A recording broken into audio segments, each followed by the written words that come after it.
अस्सलाम वालेकुम प्यारे बच्चों। आज हम सबक बर्फबारी जो नज़म है रसा जावदानी साहब ने लिखी है, इसका हम अगला हिस्सा पढ़ेंगे आज। शाबाश प्यारे बच्चों, अच्छी आवाज मीठी आवाज में मेरे साथ पढ़ना। कोहवा बियाबान हमवार मैदान, शामो सहर गुम शमसो कमर गुम, सब खुश्क व तरगुम दीवार व दरगुम, सब खुश्क व तरगुम दीवार व दरगुम, हर एक बशर गुम सर्दी के डर से, निकले न घर से दिन रात बरसे,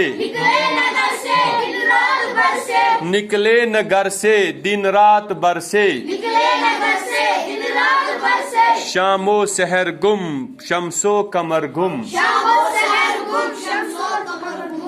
शायर रसा जावदानी साहब इन अशार में कहना चाहते हैं कि जो बर्फबारी हो रही है इसकी वजह से कोह बियाबान यानी पहाड़ियाँ, जंगल या दूर दराज के इलाके या हमवार मैदान जो भी हैं, शाम वो सहर गुम यानी न पता चलता है शाम कब हुई, न पता चलता है अब सुबह कब हुई, क्योंकि पूरी जो जमीन है ये बर्फ की लपेट में आ गई है।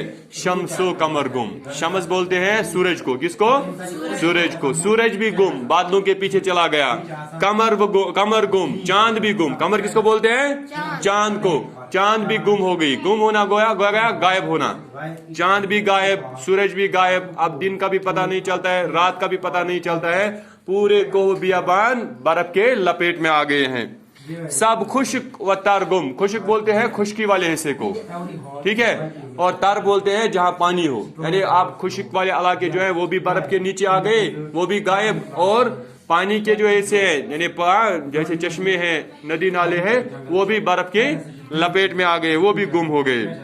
दीवार व दरगुम यानी दीवार जो है, यहाँ दरवाजे जो है वो सब यानी हमारे शहर में जो दीवारें होते हैं, दरवाजे, गेट, सब किसके नीचे चले गए?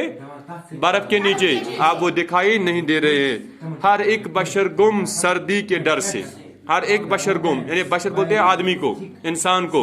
इंसान भी आप गायब ही है। क्यों गायब है? सर्दी के डर से, निकले न घर से दिन रात बरसे। सर्दी के डर से यानी इंसान सर्दी के डर से आप बाहर नहीं निकल रहा है। दिन रात बरसे यानी 2 दिन हो गए बर्फबारी होते हुए, इन दोनों दिनों रात और दिन में इंसान अब कोई घर से नहीं निकल रहा है। शामो सहर गुम शमसो कमर गुम, शाम भी गायब, सुबह भी गायब, ठीक है, सूरज भी गायब और चांद भी गायब। हर किसी को बर्फ ने अपनी लपेट में ले लिया है।